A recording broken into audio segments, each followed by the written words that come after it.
I know. You always come on because you want to hear laughter. You're a comedian. Act like it, saith you. You want laughter and frivolity. You want humor and yuck-yucks.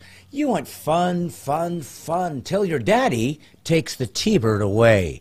But here's the thing. Sometimes, just sometimes, we have to have on provocative guests, or guests that are going to be so uncomfortable with the topics that you don't know what to do about it, and you start looking for a laxative. Well, folks, that happens to be who we have on this week. Somebody who's going to talk about a topic that's very serious, very real, very painful, but very important, and in the end, you can be inspired as to how you can help end this horrible, horrible disease that's part of the American experience and around the world. What am I talking about? Well, I guess you're going to have to keep coming through the ethers that leads to the Brad Stine Has Issues podcast and find out who it is. But you're not going to get there until first you listen to a little lighthearted banter between me and my son Wyatt Leroy Stine, who exuded from my loins. You're also going to have to see another Truthache, where I talk about a topic and you have to deal with it, but contemplate it at depths that you never thought were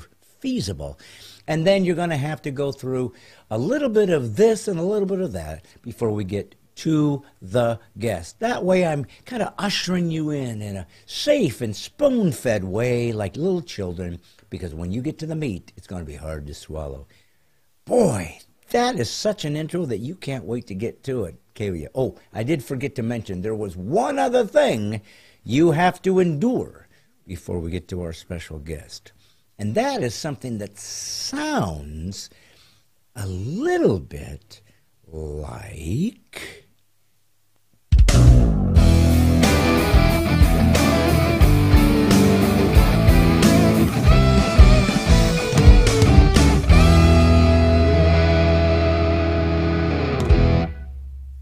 Hey guys, it's God's comic Brad Stine, and this is Brad Stine Has Issues, where comedy, conservatism, and Christianity collide in a cacophony of clarity. It is the most unique podcast ever casted into pods, and if you live in a pod, this is the cast for you. This is where we get together, we talk, we say hello, and we really sort of ease you into the guest of the week. And my son Wyatt, I always want to introduce him. If you are new to the podcast, and if you are new, where the heck were you? Because we were worried sick. I was calling all the bars, and they said you'd already left.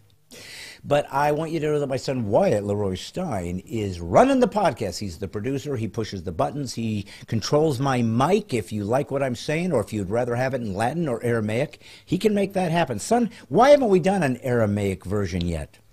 I just don't think you know how to speak the language well enough. No, but don't you have like an app or what we'd call a decoder or a translator app, whereas I speak into it and it comes out in a different foreign tongue that's giving me an appearance of a continental sophistication? Yeah, but knowing you and your techno-idiocracy, yeah, even that would somehow not work. Well, wait a minute. How are you blaming me? You're the techno mess-upper. I'm the techno mess-upper? Yeah? You don't know how to open YouTube. Yeah, you tell them that every week, and I've learned how to do it. It's true. I know how to do it now. Fine. You press the YouTube open button. What was so hard about that? It wasn't hard, son. I just felt like I wanted to give you some dignity. You know, you've been working part-time at Lowe's for so long, though, that I feel like you've lost your self-esteem. And I thought, well, this will give him a button, something to do where he can feel like he's worth something on this earth before you depart and go spend the rest of your life with Jesus.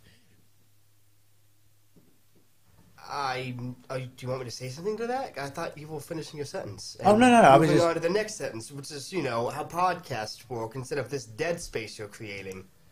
So Wyatt, if I say something and I stop talking and you don't fill in the dead space, you're the dead guy. No, because you didn't ask me to fill in the space. You just stopped mid-sentence and expected me to pick up from there. I don't know if you're aware of this, but everybody else's podcast sidekick anticipates when it's their turn to butt in. Okay, and every podcast host makes it easy to anticipate when it's time for the other person to talk. So you're saying that the sidekicks are have sort of mental backwardness to them, and it's just you just kind of have to walk them through everything because they can't sort of make their own decision. No, not necessarily. But like, if I'm talking about a subject and I'm like, "Hey, what are your opinions on that?" That's a pretty good clue. You're supposed to talk. But if instead I'm like, "So yeah, that's the issue."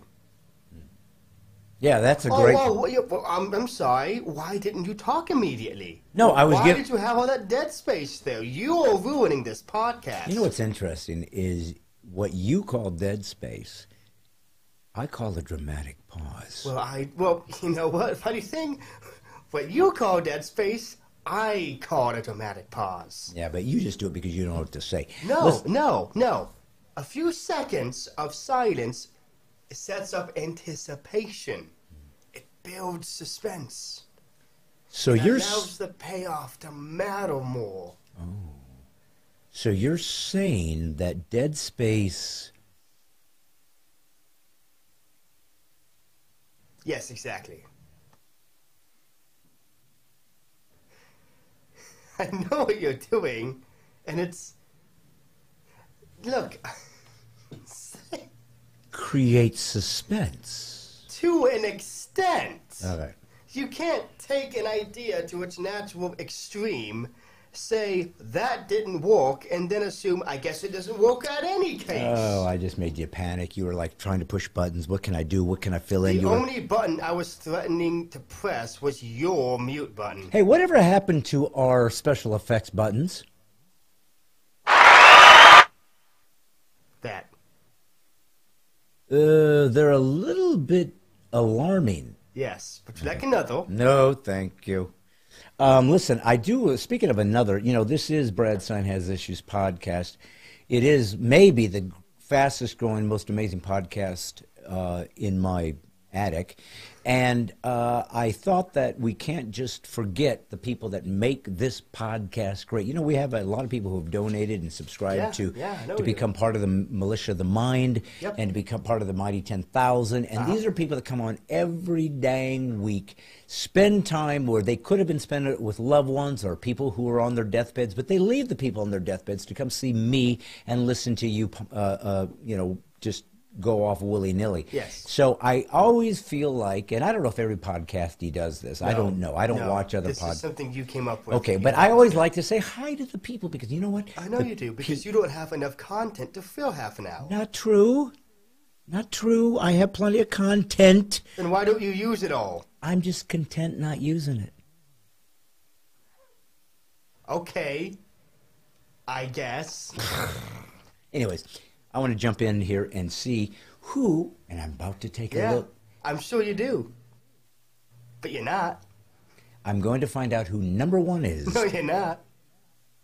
No, I already see who it is. I know you see who it is. I see who it is. And everyone in the audience sees who it is. So there's really no point in you getting into it. Fine.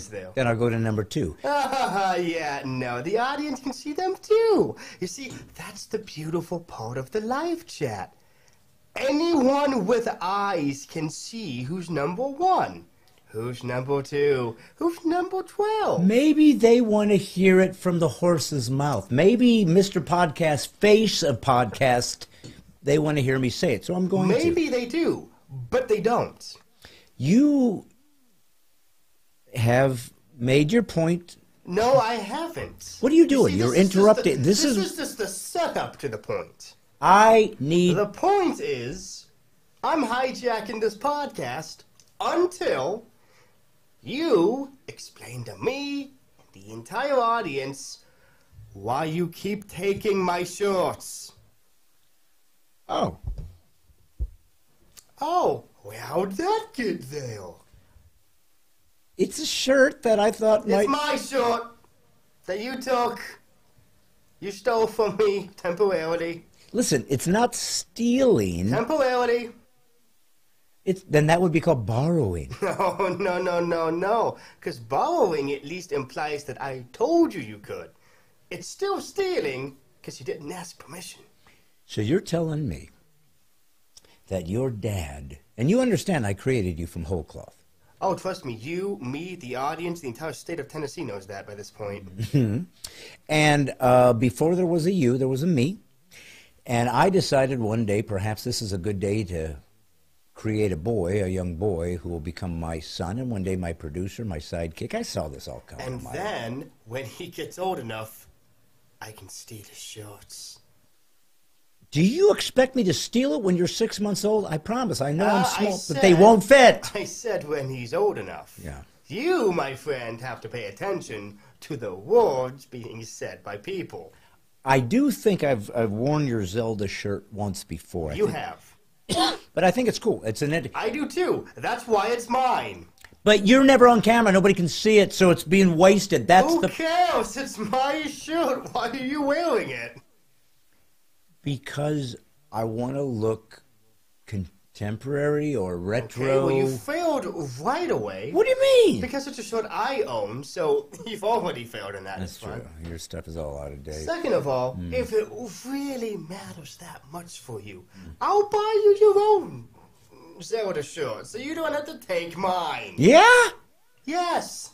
Tears of the Kingdom? If that's the one you want. Yeah. Okay, I'll find one at Pawn Shop Mart. Well, listen, if you can find one at Pawn Shop Mart, please let me know, because I might get two, because they're much cheaper there. Really? What are you going to do, wear them both at once? So let me ask you a question. Keep one for emergencies. We do have a show we need to get here eventually, but I do need to ask you a question. I'm very serious. So do you honestly, because I almost get I know we're having some banter, right? And it's fun maybe for the people if they haven't already turned off and are watching reruns of Who's the Sheriff. But do you really get bothered that I wear your shirts? No, honestly, you wearing the shirt, I don't really mind. It's just that you go into my room and take it. That's the part I don't mind. I mind. So if you just left your shirt out in front of the door. I'll wrap it in a bow if that's what you want. Just okay. So in the future, I'll just expect you to just have placed out, ironed, and prepared on my desk when I come to do this the podcast, a shirt of yours that you've gotten ready. But I will imply from it being here that you've given me permission to wear your shirt. Now you realize the fact that you exist is because of me. The fact that you grew is because I provided food and clothing and shelter so you could get to a state of place where you could have a job and you could do work and you could create the ability to have shirts. Much of which I must probably tell you without knowing, guessing though that I probably bought this shirt for you or paid for it, or at least your mother did. Yeah, and Mom since did, it's my money that she's know? How do you know? Because her money is spent on frivolous things like groceries. I wouldn't call groceries frivolous. I know. That's why I'm the host, and you're sitting there behind there not being seen because you're embarrassed of the shirt you're wearing because it's not this one, which I chose because I knew it'd be cool. You're welcome, son. I mean, I'm wearing a Mario shirt, and Mario's more popular than Zelda. So I don't know that that's actually true. Mario is literally the most famous video game character. End of statement. No, he's not. Really, then name one character that's more popular. From this solar system? Pac-Man! No, Pac-Man is... Single most famous character in human history. Absolutely not. No. You knew what that meant. No, I didn't, honestly. I thought you were having a seizure or something. Okay. Well, anyways, that was Pac-Man. That's my Pac-Man impression. Did I tell you I'm not good at Pac-Man impressions? You know what? You didn't, but I think at some point I realized. Well, listen, here's what I'm thinking about doing. I know that the people have been writing in, and they've been saying things like two things. They said, how can we donate to this and subscribe to the Militia of the Mind, the Mighty 10,000? These are 10,000 Americans who want to give $3 a month for a whole year to help this podcast grow and get more potential out into the marketplace, as well as better guests, as well as unique videos that eventually we want to do, and just growing it little by little by the grassroots, seat of the pants type of people out there who care about what we're doing. So you go to bradstine.com and you simply say, I want to join the Militia of the Mind, be part of the mighty 10,000. That will be the first 10,000 people that say, I identify as an American, and I want to be in solidarity with you guys, and you give your $36, you put in your email, your name, and you'll be on there. And then we have access to a shirt that you can purchase, and you have to purchase this, and this donation also goes to the podcast and the ministry. Now, if you buy the high-end one, it's very expensive, $250, but that goes to this ministry, but it also gets a personal signed and numbered shirt for what number you are in the mighty 10,000. So if you give that, you get that. The other ones, you can still buy them at a lesser rate. Go to bradstine.com to the store, and you can get your own right there. They are available, and soon I will wear one, and the reason is because if I wanted to wear one for my son, he'd get angry because I happen to have been cursed with a son that finds wearing his shirts to be inappropriate, whereas all the other boys and sons within this earth are so grateful and appreciative that their father would even want to wear their dingy old clothes. Once again, I don't have a problem with the shirt. It's more I don't like you going in my room and taking it. I have lots of expensive Lego things there, and I don't know if you realize just how important they are. Expensive Lego things? Yeah. Do you have any idea how expensive Lego is? Yeah, because I bought you a bunch of those. Yeah. Ridiculous, overpriced blocks of plastic shaped into a odd-forming, three-dimensional character that kind of looks weird because it doesn't really look round and shaped. It's all blocky, like Minecraft. And no, look, say what you will. I did. But at least that blocky appearance makes it look unique instead of every video game out nowadays that just wants to be realistic looking, which just boils down to looks the same. Yeah, if you made a painting out of gravy, it'd look unique, but it would still be stupid. No. One person who makes a Rococo style art piece is a visionary. If everyone exclusively paints in that style, it's tedium. There's nothing creative about it at that point. Everything looks the same. Nothing is creative. Well, I tell you, my first band was called Tedium. We were only 4 at the time. We did originals, and we had a little hit, just a small, just in the local community. Wah wah wah. That's what we called it. We were 4, but it was a little tiny hit. Anyways, I just thought you should know that your dad does everything, and he does everything mediocre. But here's the thing that I wanted to tell you. The people have been calling in, and I'd like to have spoken about them, but you ruined that opportunity. And the people do like me to talk to them. They like that. And you decided to destroy it. Now, I could come back right now and say who's number 1, and I'm not going to mention Nick Kress or Carmen Boyd, or I'm not going to mention, Paula Faye Marie Rauchi, or, I'm not going to mention Forrest Bainey. I'm not going to mention Danny Herring. I'm not going to mention Quackenbush's, and Lord knows, how can you not mention a Quackenbush? But I'm not, because you ruined it. And they're just going to have to go without. And they're the ones that are poor for the experience. And it was created by my son Wyatt.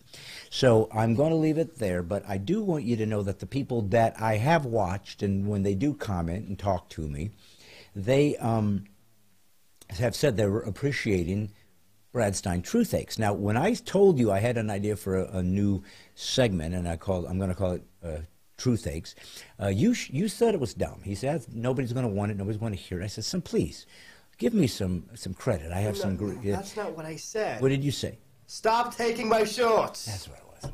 It was something I just misspelled. I can understand how you'd get those two things confused. They are very similar. Very, very similar, exactly not the same. So this is why I brought it up. They love Truth Aches, and I'm going to do more and more of them. But what I forgot to tell you guys, and some of you know this because we've shown some of these clips over the podcast over the years. The original Brad Stine Has Issues was a idea in the mind of a friend of mine, Joel Fieri, who lives in Southern California, poor guy. And he wanted to see if we could get a little momentum out of a podcast where I did some rants and we see if we can get subscribers. Everything we're trying to do here, he wondered if we could do it. But we didn't really have a vision then, and it was more like a 10-minute rant, 5-minute rant, and that was it. So there wasn't just enough to subscribe to. We didn't know what we were doing clearly, but we were trying, and I really give him credit. He really helped launch this podcast because he gave me a platform to begin this experiment as to if this is something people were interested in. And I wish it had done more, and it didn't, but grateful that he was help in launching this and a participant in that, and just a good man, and I wish him well at all times. But we filmed a lot of these original Brad Stine Has Issues. That's actually what it says, and I took the name. I said, Joel, I got to call my podcast the actual full-blown podcast Brad Stine Has Issues because it's a great name. And I made my own logo over here, and the original logo was on a screen of a television show. But anyways, you've seen some of these clips, and a lot of them haven't been seen or haven't been aired, or you haven't seen them, and they're good content. It kind of shows you the hybrid, or the beginning, actually, of what this show has become and how it was first going to look. So, and Truthache. So I thought, I found one. I thought I'm going to throw it out there. It shows you another piece of content and another way to do and say what we want to say. So I thought, well, let's do this Truthache, not from something new and fresh and topical at this moment, but more evergreen that I did maybe a year or two ago in California. So if you have it queued up, and I don't expect you to have it queued up because normally you're asleep, confused, or going to search for a shirt to hide. So what was that? I'm sorry. No, it's okay. I didn't mean to wake you, but sorry. No, I wasn't sleeping. I was just watching another better podcast. Oh no, who wouldn't? I'd be watching one too, but I'm on the air. Anyways, what I need you to do is if you can find the latest Truthache. This is number 3, I think, or number 4. You're ones that's supposed number to 5. Number 5. See, failed both of them. See, so there you have it. Anyways, number 5, Truthache. Enjoy, and remember, this is what it first started out, and now what we have now. And you were part of that, Wyatt. Hit it, son.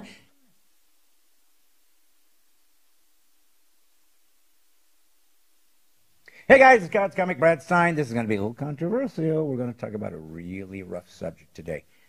And it has to do with unborn children. And here's my question to you. The question of the week that you get to participate in down below. When does an unborn human obtain personhood? In other words, rights. What's your thoughts? Write them down below. We're going to talk. What do you get a load of this one?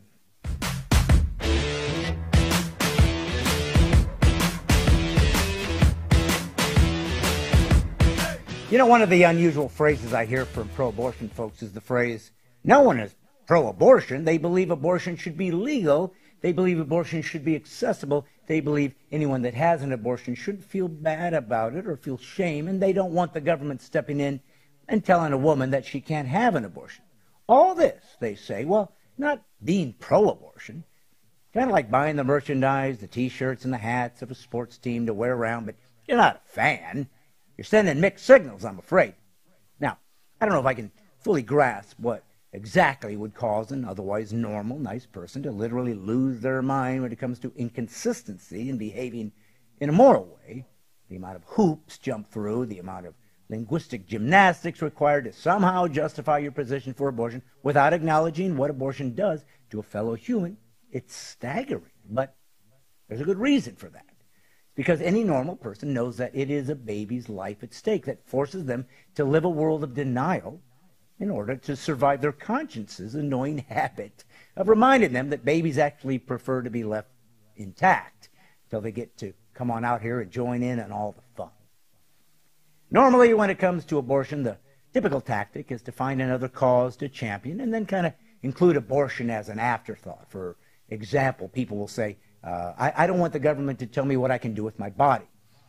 If you ever hear someone use that phrase, I will bet you $1,000 they do, on the other hand, want the government to tell me how much aerosol spray I can use on my body, how much fossil fuels I can burn with my body in a vehicle, how important it is for the government to forbid my body from using plastic straws, what size beverage I'm allowed to drink, and for God's sake, will the government please make everyone aware that I can use any bathroom I choose based on how my body feels that day? Not to mention, if my body disagrees with their particular point of view, the government needs to step in immediately and tell me what I must do with my body, which always means agree with me. Yeah. It's crucial that the government tells me everything I can and cannot do with my body unless it involves a separate body that isn't yours at all. You see, a baby in your womb, that is where I draw the line to when the government can intervene. Oh, unless the government courts want to tell people they must allow my body to get an abortion. You can and must step in there, just not the other way around. My question to you listening is how abortion was ever considered moral to some humans and immoral to others. One of the ideas you will hear from the discussion from the pro-abortion side is if we don't allow abortions, then women's lives are in danger because they'll go seek illegal abortions on the side where there's no medical protocol demanded from back alley abortionists. So here's my question. Why did back alley abortionists exist in the past? For only one reason, because professional accredited doctors were forbidden to give abortions because, number one, it killed another human, which doctors normally try to avoid, thank God. And two, it's literally written in the Hippocratic Oath, which is one of the oldest binding documents in human history.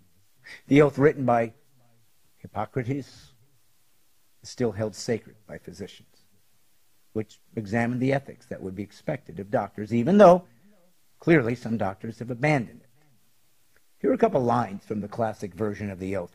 I will apply dietetic measures for the benefit of the sick according to my ability and judgment. I will keep them from harm and injustice. I will neither give a deadly drug to anybody who asks for it, nor will I make a suggestion to this effect. Similarly, I will not give to a woman an abortive remedy. In purity and holiness, I will guard my life and my art. Now, this is from thousands of years ago in a backwards, unsophisticated time, and yet humans then still considered abortion unethical and immoral.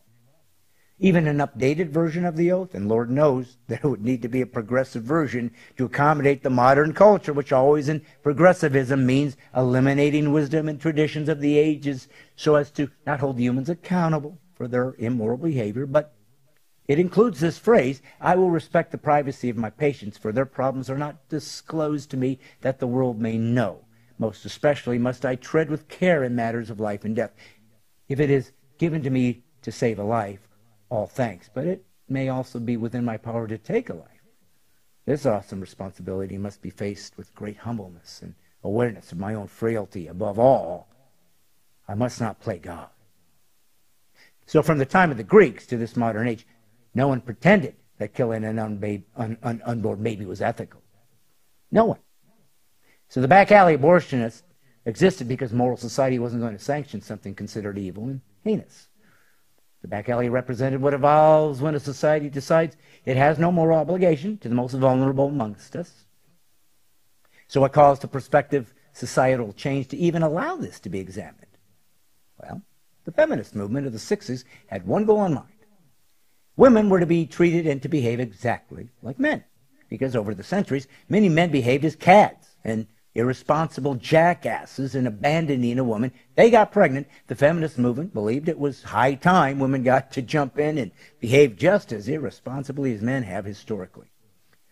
Because it always takes two willing participants in order to get pregnant, but physically only one of the two genders ends up carrying the child. Something had to be done to equal the playing field. A man could walk away from his obligation. Woman never could.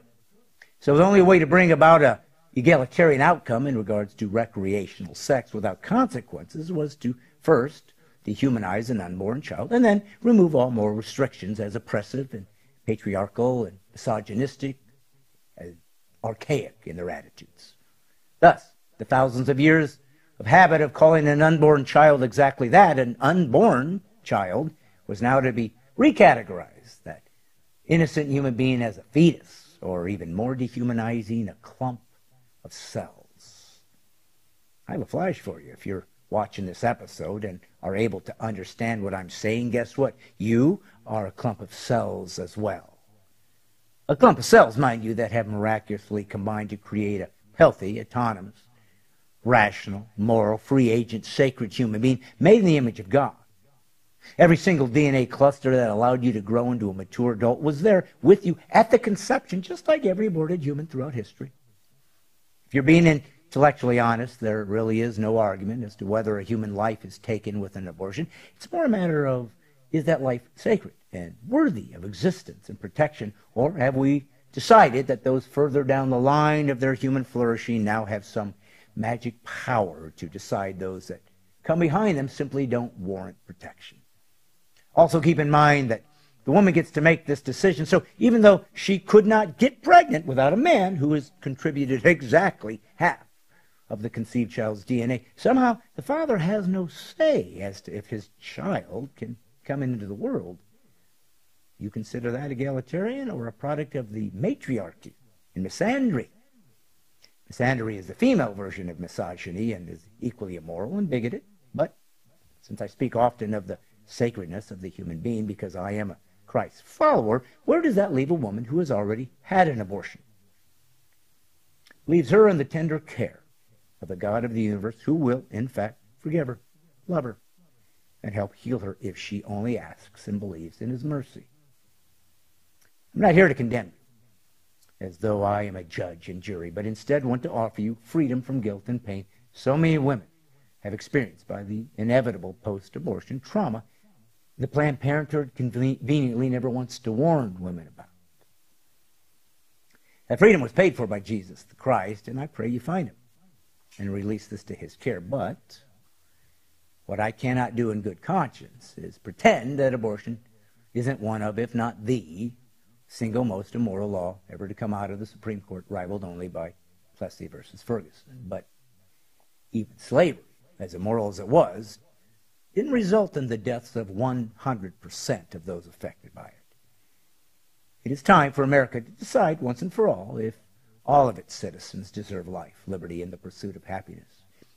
We can't even begin to honestly examine that, and some Americans are not even given the liberty to dissent in regards to their own demise. Doesn't seem fair to them. And isn't everything supposed to be fair? This is God's Comic, Brad Stine. Join the movement. Which movement? PC free is liberty. Speak truth. Hey, all my friends and fans, this is God's Comic, Brad Stine. I want to say thank you for being one of my Patreon missionaries to support this ministry. You know, I have been trying to use comedy and intellect and intelligence and philosophy to reach American culture, well, the whole world, but I'm really focused on America. You're part of that. You're part of what I call the Awakened 1,000, and that is the first 1,000 people that support this ministry on a small scale can keep it going day after day, week after week. So there's some free episodes out there. If you would do me a favor, share those with your friends, your family, and again, thank you for being already part of this. We are going to make a difference. It's already happening. We can take back our place at the table of ideas in America if we believe God is with us, on our side, and we do our part. I'll be here. I'll be the funny. I'll take the hits. If you just support me financially, of course, but also with your prayers, sharing it with other people. Let's see what we can do while the getting's good.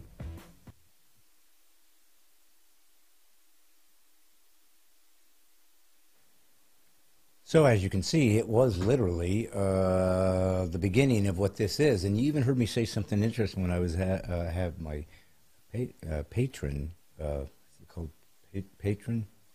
don't know. Anyways, trying to see if we can get this thing up and rolling. I call it the Awakened 1,000.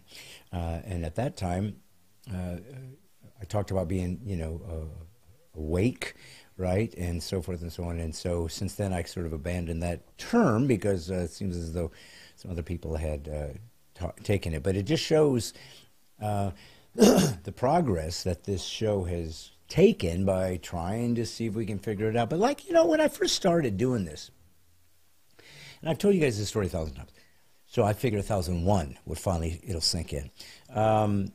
I I didn't want to do a podcast because I figured nobody's going to pay attention because there's a billion of them out there. But I just said to the guys, if you think what I do matters, then I'll keep doing it. If you think it has some insight. Because how do you look at yourself? How does anybody look at themselves and grasp if they're affecting people? How do we even know if we have an impact on some other person's life? How can we tell? And usually, if you can at all, they have to tell you. They literally have to come up and say, hey, I want to say thank you. You really inspired me. And what I hear a lot, thank you for saying the things that, having the courage to say things that we want to say. And I always say, look, go forth and do likewise. I'm not braver than you. I take it seriously. I want to speak truth, and I want you to speak truth. And so I feel like comedy is a way for me to kind of get away with murder. Comedy's always had that amazing ability to say the hardest things and to laymanize them and to make them palatable somewhat, and just to make us deal with hard issues in a way that we wouldn't have been able to do if it was a diplomat saying it or a politician or something like that. It's just a regular guy doing it who's trying to give you some humor and to almost laugh at the lunacy so that you could get through it. So comedy has a great place. And so I just thought to myself, if I just sat here and had a guest, well, everybody does that, and there's guys that are way ahead of the game on me and have much more profound or well-known guests. And, well, if it's just me trying to joke around, well, every comedy out there that has a podcast does that, and normally most comedy podcasts bring on comedians, and I've only had one on that has aired, which is Jim Brewer. Excuse me, and I'll probably have others. I just want them to be interesting, just people that I find unique in their point of view, and I want them to be people that have really been accomplished as a comic. Honestly, I'm a comic, so I'm not that interested in talking to a bunch of comedians. I'd rather talk about other people because that's interesting to me and hopefully to you. I'll do the funny stuff, and we'll get somebody on here to do the straight, important stuff, right? So, when I tell you to join the militia of the mind, it's simply a matter of deciding, this nation was founded on people that just grassrooted it. They just said, let's just fight together. And they were a mob, right? They didn't know how to be a militia yet, and they didn't know how to put it all together, and they didn't even know what they were doing. All they knew was that something had to be done. And that's where we're at now. And so I'm not the savior to this nation. I'm not the fixer, but I'm a voice, and that's the key. The most voices out there, the constant barrage of truth, truth, truth, never apology. Never apologize. You've hurt my feelings. I don't care. You've made me unhappy, upset. I don't care. If I did it because I was mean to you and I was hateful to you and I tried to harm you, that's just bad decorum, bad manners, uncivility. I don't want that to be part of the American milieu, even though it always has been. And certainly on the internet, it's just runs roughshod. But if you're offended by the truth, I don't care.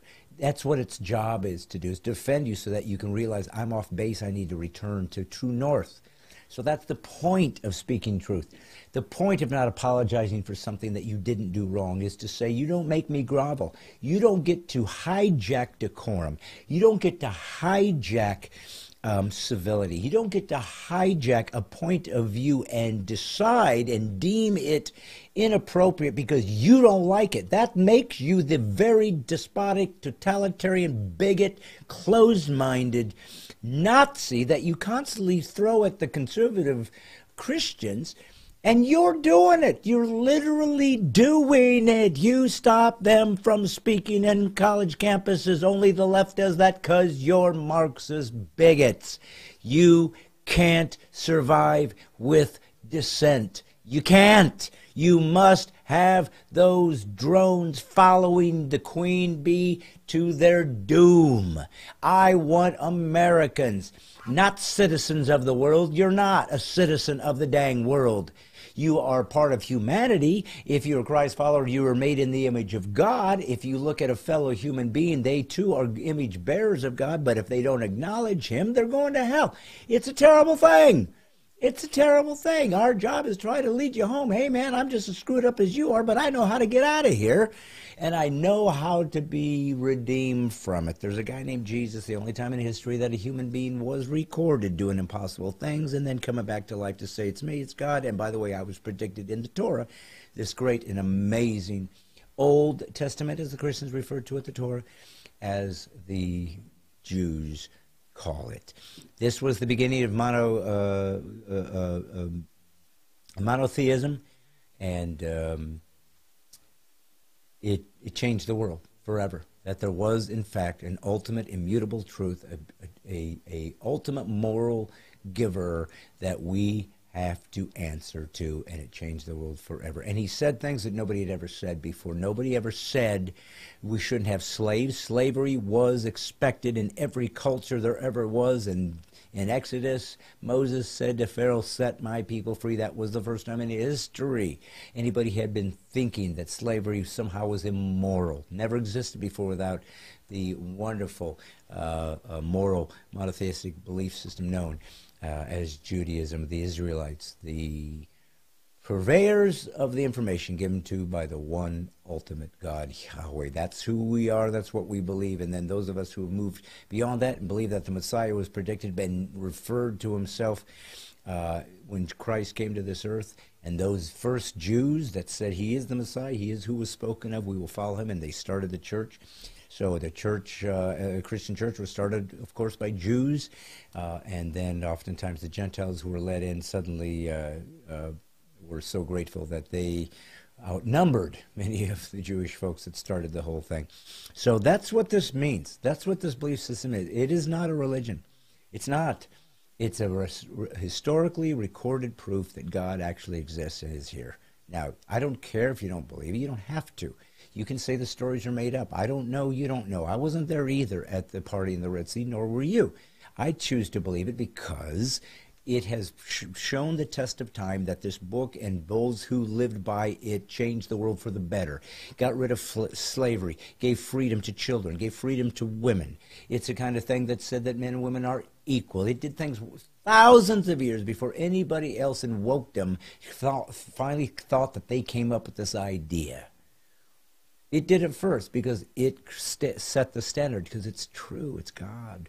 And I want you to know him. I want you to know him so that you can go spend eternity with us. See, you're already eternal, but you are in a three-dimensional trapped world, and you're about to open the veil and go into the transcendental world, your spirit, which you are part of. That's how you think. You have a spirit that transcends the brain, which is the hard drive.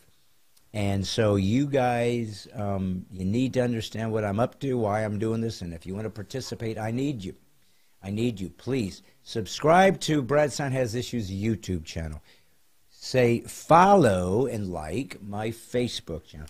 And please go to bradstine.com and sign up for the Militia of the Mind and be part of the Mighty 10,000. Once the 10,000 people have joined, I'll keep going, but only you will be the beginners who launch this particular ministry worldwide. So here we sit. Would love to get out to your church, would love to go to a fundraiser, a conservative group, whatever you are. If you think that I have something to say and you want to bring humor plus inspiration, that's what I do. Please contact me, bradstine.com. Just click the contact button. You can get to me, and we will see if we can get into your area. That's what we do. And so with all that in mind, I told you guys at the beginning of this that, we had a very, interesting guest this particular week, and we do. His name's Aaron Spradlin, and his group is called Mission America Foundation. Now, what he does in real time on a regular basis is rescue sex-trafficked children. I told you it wasn't going to be a fun subject. It was going to be sobering. It was going to be difficult. It was going to be hard. For those who have seen the movie Sound of Freedom of Jim Caviezel, he represented Tim Ballard, a guy who was going in and doing this ministry and this good work, this holy work. Aaron had worked with his company and was part of his organization with Tim Ballard. But he is in Tennessee, and he is doing the work here in our state, and he is going to tell stories about what it is, what is happening, and how real this actually is. And it's happening around the world, but it's happening all over the United States. And it's got to stop. It's got to stop. It is evil, period. And if you're from a different state, it's happening there too. But this can also give you some ways to find a way to fight back and to try to actually end it in your state. That you are a citizen and you are obligated, once you have this information, to see how you can help fix it. And you should. I've always said Bredsheim has issues, and not just a podcast where we talk about what we all agree with, but I want ability for us to become a militia of the mind where we actually go out and change things and do things. And so I always have posted in my Militia of the Mind those who've joined, and synergistically, and that hasn't up yet, but it's coming, where you'll be able to have access to all these different categories of people so that you can go reference them and go to the person you need. I want to participate in this and help this in sex trafficking. I need a religious liberty lawyer to help me because I got fired for religious liberty. Whatever it is, we're going to have them all there. They are the Militia of the Mind. This is the Peasants' Revolt. So that's what we're doing. That's what I need you to help me with. I'm so grateful whenever you show up. I'm so grateful you stood around and still paid attention, even though I stole Wyatt's shirt. And I'm glad that he finally fell back to sleep so that he can't comment anymore. So that's going to give us a chance. Wait, what? So sorry, that other podcast I was listening to just went off. No. We were just commenting how much we appreciate how hard you work. Oh, well, thank you. I know that's a lie, but yeah, thanks. It's okay. So anyways, folks, you're going to have to, buckle up. It's such a sensitive and difficult issue, but it's so important. You need to know what is true so that you can get some righteous indignation in you, turn around and start fighting back. So, come listen to this next guest who deals in sex trafficking. Yes, it's hard, but it also has victories and also has some wonderful stories as well. We can't overcome evil, folks, if good men and women do something. That's where we're at, and that's where we're heading. So, folks, please welcome and enjoy this interview with the founder of Mission America Foundation, Aaron Spradlin. Buckle up.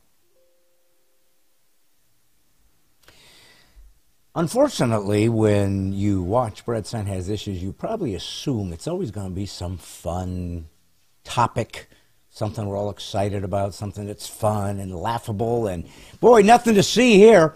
But if you've watched the podcast for any length of time, you realize that that's really not my ballywick. Even though I love having on fun guests and artistic guests as an artist myself, obviously I connect to those people and I relate to them.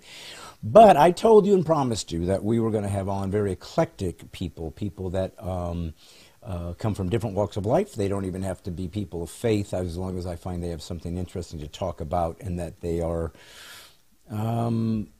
intriguing, and that you will enjoy what you're about to see and the folks that you're about to talk to. And that's what I wanted to do from the get-go. I mean, I never wanted to restrict people's language, which some people find difficult because, being a Christian and a conservative, and some of the platforms, oh, you shouldn't have this and that. I said, look, I have my own nomenclature. I speak the way I want to, but I allow others to speak the way they do. That's kind of what free speech is.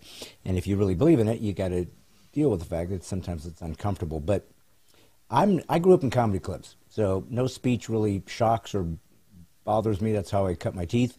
But I will say this. When it comes to free speech, when it comes to talking about things, the words are the least dangerous thing I'm concerned about. Sometimes the topic itself is difficult. Sometimes the topic itself is dealing with issues that, frankly, some people are so oblivious to, including myself, that when you kind of see the lay of the land and find out what was actually happening in America, let alone the world, you almost can't believe it. It almost seems like it's some kind of sci-fi horror movie. But what's going on this earth, and if you haven't seen it in the last few years, is, I don't know if it's unprecedented or if it's just finally been revealed, but hell has been unleashed.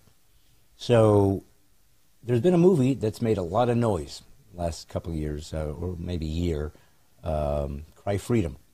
with Jim Caviezel, who's an actor that played Jesus on Passion of the Christ. He's somebody that I met years ago when I was performing. And they were having a hard time getting that thing out and distributed. People didn't want to touch it because it dealt with child trafficking. And I mean hardcore. And but it struck a nerve, and I think feared a lot of folks as well. But the guest that I'm bringing on today was somebody that my brother actually introduced me to. He said, you know, I've been talking to this guy at the cigar place, and you really need to talk to this dude because he's got some really interesting things to talk about. And so I said, sure, let's see what he's all about. And sure enough, we got to talk a little bit, got to find out that we have a lot in common as far as our ideology, our philosophy. But boy, he's taken it to some levels that I haven't quite delved into, and I don't know if God will ever call me there, but I certainly am pleased and grateful that I can talk about it and get it out into the atmosphere. His name is Aaron Spradlin, and he has a foundation called Mission America Foundation. Sounds sweet and simple, and they probably have little flags and getting little funny cars and run around during the parades, but no.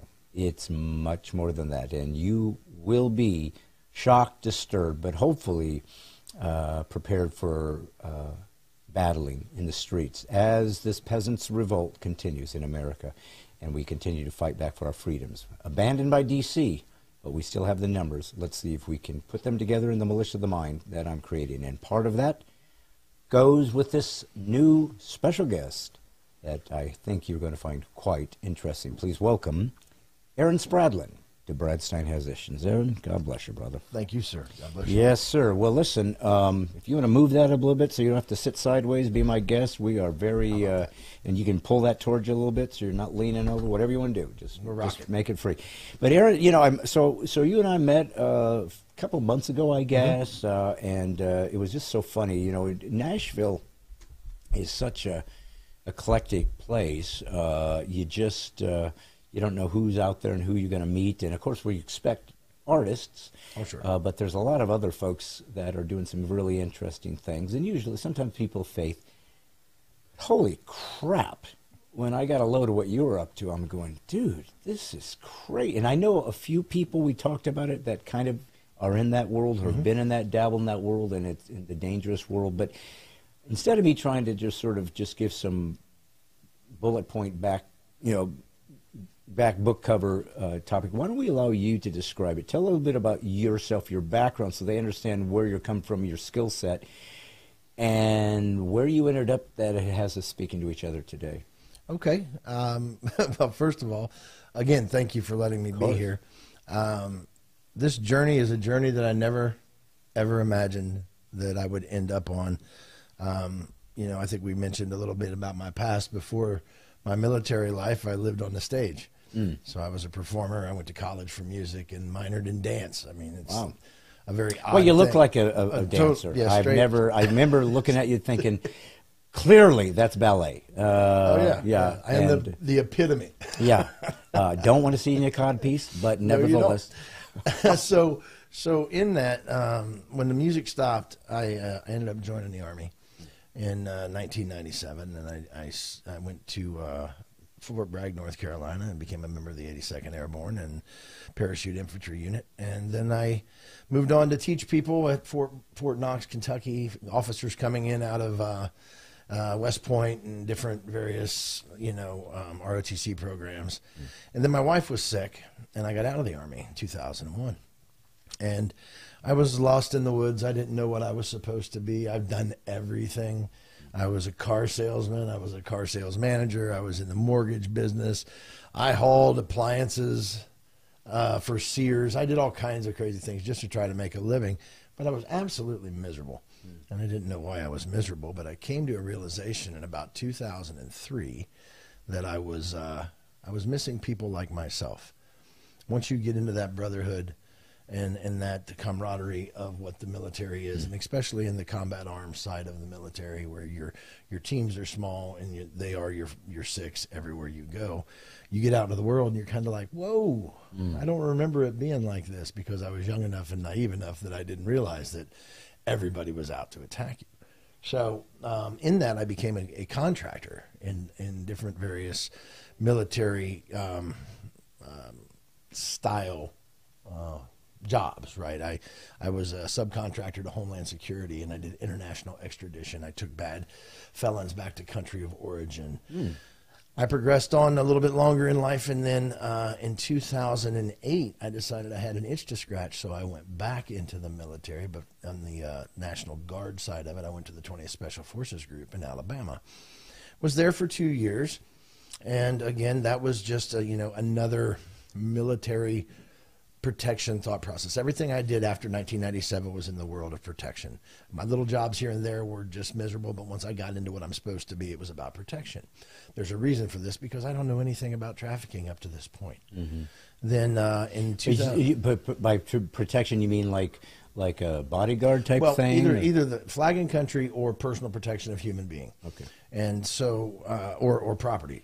We did a lot of work in, threat and risk analysis and protecting hardening facilities and schools and churches, which we're even more into now due to certain things that have happened in Nashville with my for-profit company that I own. But in 2009, I took a contract with the State Department, and I went to Afghanistan, and I was in Afghanistan for a year and saw a little bit more of the world. And then I came back and I started my company, Pale Horse, and that's our private security consulting firm. Still no idea about human trafficking, right? And we're diving in and we're flourishing, and we got ups and downs like any new business. And it come to 2016, it was February of 2016, and God decided to put on me an awakening to this world of human trafficking. And when he did it at the beginning, I had no idea what it was I was supposed to do. All your resources, all your training, go save your people, or my people. I'm like, who are your people? I don't know what I'm supposed to do. And I thought we were supposed to put together a team and go to Iraq and rescue Christians from persecution from ISIS. That was the vision. I had a vision of Iraq and got the message in my soul from God and my spirit, and didn't know what he meant. And within 3 weeks, he was very clear to tell me what he meant, and it was to save children from this scourge. And by that, he said... And you were kind of oblivious to it? Oblivious. I All mean, I it saw was the literally movie. was not even... I saw Taken. Okay. That's all I knew about human trafficking. Which always seems kind of fake, almost. Like, do they really put people in these cubicles and girls? It doesn't. It feels. It seems impossible because it's so crazy. It's so evil. Yeah, that you can't believe it's legit. Yeah, and then that is mild. Yeah. What you saw in that movie. So within a few months, I'm introduced to Operation Underground Railroad, which is the organization that the movie Sound of Freedom is about. Tim Ballard was the founder of Operation Underground Railroad. So from the vision in February of 2016 to the very end of 2016, I went from not knowing what I'm supposed to do to being undercover in South America with Operation Underground Railroad and seeing this firsthand for my first. And this was with Tim Ballard? It was, but he was not. It was his organization. Okay. By then, he'd already been too big and had been made, and nobody could ever see him doing the work anymore. And so we did our first rescue operation. I did my first rescue operation with a team in at the end of 2016, and it was hearing the voices of the freed children that fueled my machine to go as hard as I can. So because they were free, and the bad guys were going to jail, and it was justice. And I did quite a few operations. I ran a couple, and I was in the Dominican one day, and I was studying global statistics, and then I was looking at American statistics on child trafficking. And like, why in the world do I have to be in Lima, Peru, when I can be in Franklin, Tennessee? I don't have to travel the world when the problem is in our backyard. And so with that, we started the Mission America Foundation. And the Mission America Foundation is twofold. It's veterans finding purpose and mission. You remember I said early in my life in civilian world, I was lost and I didn't know what I was supposed to be. I was angry all the time. Our numbers are 22 a day that they say commit suicide in the veteran world. And I think that's a very conservative number. And it's not just PTSD. It's also lack of purpose and lack of mission. You're taught to do certain things, and then you're thrown out to the wolves and you don't get to do those things anymore. It's your fiber. It's everything that you're built to do, male or female in the military. It's what you're built to do. And then you come out here and you don't do that anymore. It's like taking a professional athlete and pulling them off the field and telling them they're never allowed to play again. But is it also part of being in military, though, that your particular what to do is kind of adrenaline, though, right? I mean, it's a different type of gig than, because, you know, in theory, anybody that has a profession, if they're an entrepreneur, they have a purpose and they're trying to accomplish it. So there must be something else, though, about the DNA of somebody in the military, because it's aggressive, it's dangerous. So I wonder if there's also something that it's hard to replace in the civilian world when you're doing that, and you almost like, not a good analogy, but you know, if you're doing hard drugs and then you start smoking pot, it's like this ain't doing it. I want to do that thing. And so I would just wonder, you know, if when you talk about the suicides and the things, they were put into an intense war for so long, and you had to kind of maintain that space, especially if you're overseas, because you could die every second. So you got to be always ready. I don't know how you live that way, you know, and not have some damage. Because you're at high alert at all times. Your body's just like, holy crap, can we rest for a second? So I just wonder if there's some psychological element there. There is. That they feel they need now. You know, like you said, you're at that 100% go all the time. And you'll find that the longer you're in a scenario, it's not a defensive. In certain units, it becomes an offensive. And so now you're into the hunt. All right? And there's something about the end of the hunt. When you get what you're after and you've accomplished something that made the world a better place, and they get here and they don't have the hunt.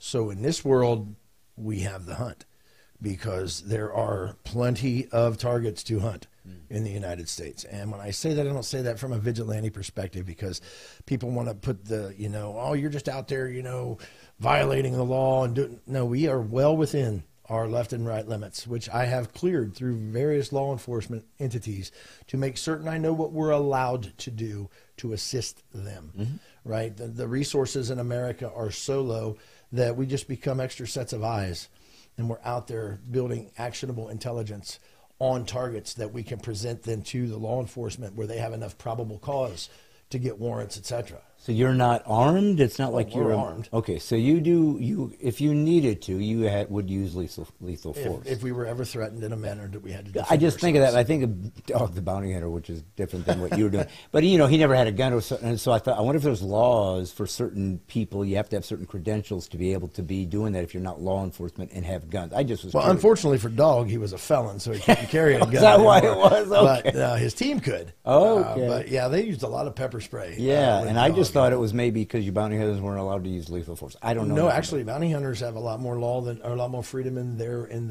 parameters than most anybody else when it goes after catching the bad guys that have skipped bail. And that's not our world. Yeah. One, it's from the people that I know in that industry, it's quite an exhausting industry.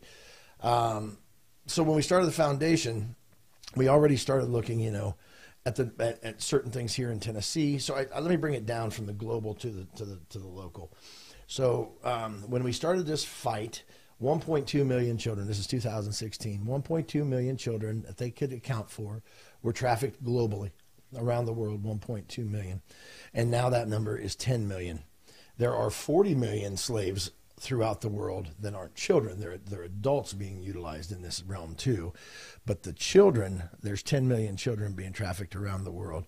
When we started, it was a $30 billion industry. Now it's a $150 billion industry globally.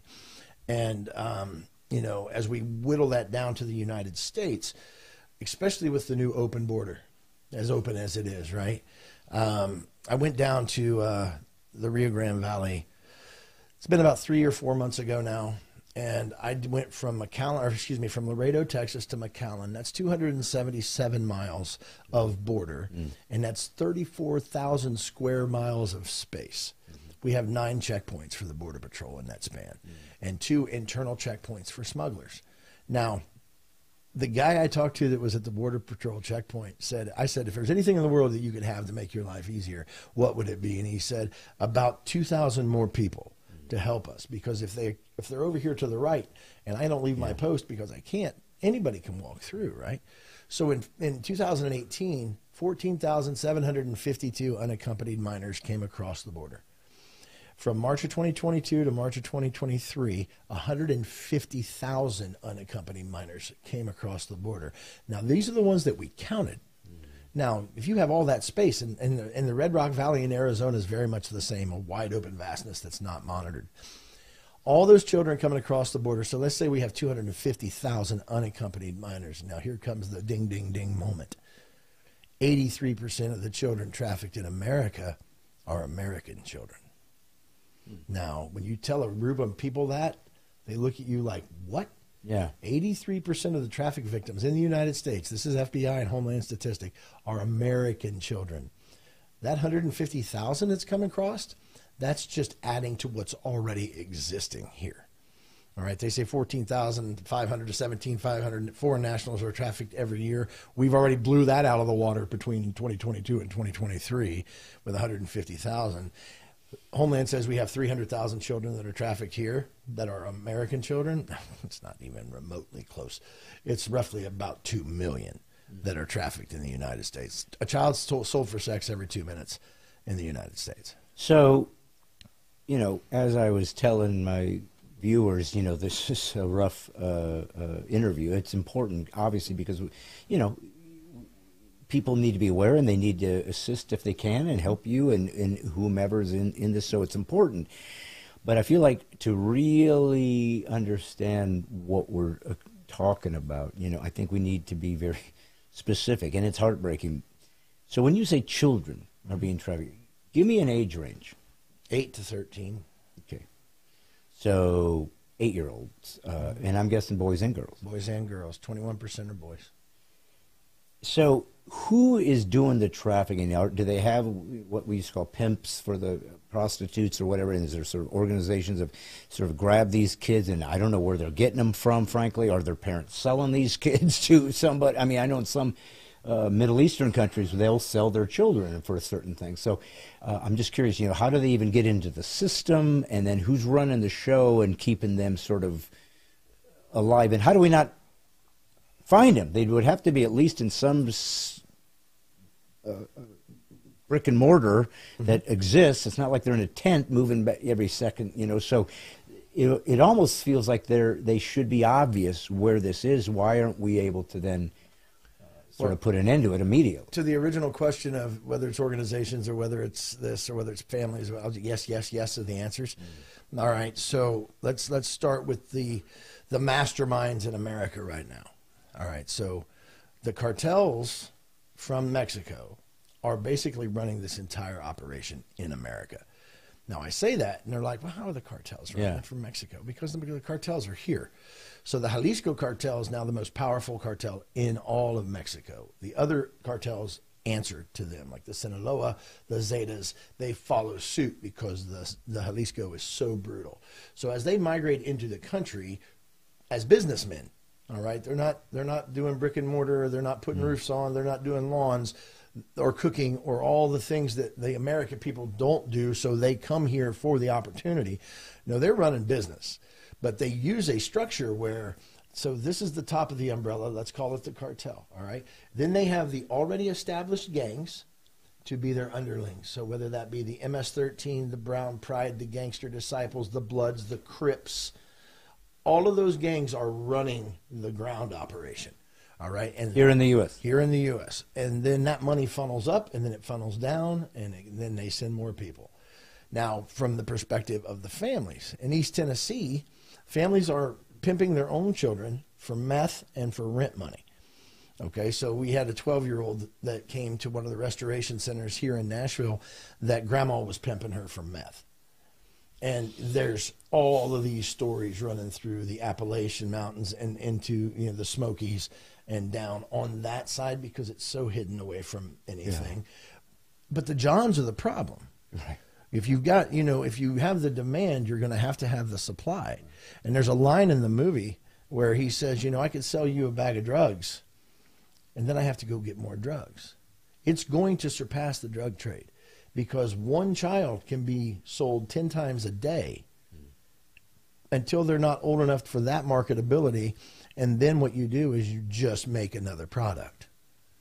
Because if they're still functional, they can produce another child, and now you have another product. It's basically turned into livestock in the realm of trafficking. And your Johns are not some, dingy whatever. I've dealt with Fortune 500 guys that are buying these children. We have about 3 cases right now in Tennessee. We've heard so much once the Jeffrey Epstein scenario occurred. And then, so here's where we get into sort of this odd world of conspiracy versus reality, and that maybe the sad truth is we almost wish the conspiracies were true because the reality is even worse. Yeah. But, we've always been talked about these elites. Prince Edward, this guy's been clearly is a pedophile of some kind, or at least, at least what we used to call, what do you call it when you, statutory rape, anybody below a certain age group. So, but I think that's part of the confusion for some folks, and certainly for me, and I'm representing the voices of people. Where did all these pedophiles go? I mean, they always seem like freaks to it. Like you're the lowest of the low, but most of us healthy men, if we were going to have sex, we wanted a woman, not a 5-year-old. So, I mean, do you have any sort of sense of the mindset of what has created this demand for this specific evil? It just seems like it's exploded, like the transgender movie. It was nowhere, and now suddenly everybody's into this. So what's going on with pedophilia? Technology. Okay. Okay. I gave a presentation to a men's breakfast the other day, and I kind of did the shock and awe, especially when you're at a big church. And I told the pastor, who I've known for years, I said, I'm going to be pretty raw. So let's take this all the way back to when we were kids, and Dad had the stash. The Playboy stash, and Vanna White for the first time. I remember it like it was yesterday, right? And so that was the extent of what access you had as a growing boy through, puberty and discovering who you are. And it was hard to get. And it was hard to get. and until you figured out under the crawl space under the house, right here was where it was. But as we have created technology and the access over time, you start looking at it at a younger age because you have access. This thing right here is the devil. I can get anything in the world I want on this phone or this iPad. And so you start off with no malintent, right? So I go back to an alcoholic can't become an alcoholic until he takes the first drink of alcohol, right? Your body may be programmed a little different from the first time you see something like this, right? So now you move into a little bit more risque, then a little bit more risque. And now you get to barely legal, right? And that whole time there's a new dopamine surge in your brain. And then you get to barely legal where 18-year-olds are dressed like children or cheerleaders or all this. Gotcha. Then you get an ad that comes to your device that says child under 18. Maybe you should check this. And you think you're brilliant because you're on a virtual private network and you're bouncing your IPs and you click it. And then you see the male dominating the child, or you see children with children. And now that dopamine's flowing even crazier because this is something you've never seen before, right? But it's hitting that sense. And now where do you go? Well, I got to find out what this is like. So you do a little research. It takes you about a minute and a half to figure out where you can find a child for sex in this country. And you don't even have to go into the dark web to do it. You said that you just interviewed Senator Blackburn. Yeah. Senator Blackburn was very influential in the shutting down of what was called Backpage. Backpage was basically the Walmart shopping list of everything nefarious in America. And she was, I think she was a co-sponsor on the bill that shut that down. They created other ones, but the access was more difficult. Now your attack needs to go towards the porn industry, because with the creation of OnlyFans, Pornhub, all of these other organizations that are out there, or these entities that are out there. I looked at a statistic the other day, 132,000 website visits a minute globally in the world of porn. 132,000 clicks a minute. And it is access to pure evil. And, you know, I believe that we fight in the world of good versus evil. I don't believe the R's and the D's and all that garbage. Some think differently, but it's good versus evil. Yeah. And we're in a spiritual battle. And right now, at this realm that we're fighting, the devil's tap dancing. He's having so much fun with this because he knows he's destroying lives and he's creating more monsters every day. I believe that God's sitting up there right now with his finger over the flush. He's ready to go. He's like, I've had enough. I gave them their chance. It's time to go. Yeah. Send the good ones home and let the bad ones fight their way through it. I mean, that's not what we're here for, to preach, but yeah. But I look at this evil every day, and I'm like, every day it gets worse. I have one right now that's about to come. He's already been arrested. He made bail. They can't release the name yet because they're on the 37th 3-ring binder of evidence, and they're not done. There's that much evidence against this person. And when it comes out, it's going to be beautiful because it's going to crush him and it's going to baffle the minds of the wealthy because he is a very well-known person. And when it comes out, it's going to be brilliant. So this person will hopefully go to jail. So this Forever. is somebody that is buying sex. This is somebody that's forcing other people to have sex. And he's introduced animals. So this is like an Epstein type dude. Like he's providing this for a certain elite clientele to anybody and view everybody or participate in that this. will go along with what he wants them to do. It's a very odd case, but when it comes out, it'll read very sci-fi. Well, you know what? I got to tell you. Will it come out? I mean, what I've seen in the last few years, my friend, is there is no justice left, and there certainly is no fairness when it comes to who the Department of Justice decides to attack in this nation. They certainly have chosen a group, conservatives and or Christians, patriots, parents, to decide, yeah, you're the terrorist, you're the domestic terrorist, you're the insurrectionist. And without the people responding, we just become their play toys to do as they choose because we're not doing anything about it. That's why I said what you just said makes sense to me. Both sides clearly are corrupt because if Republicans were anything like they pretend to be when we vote for them, this border thing would have been shut down like right now. It's you want to talk about an insurrection. This is absurd.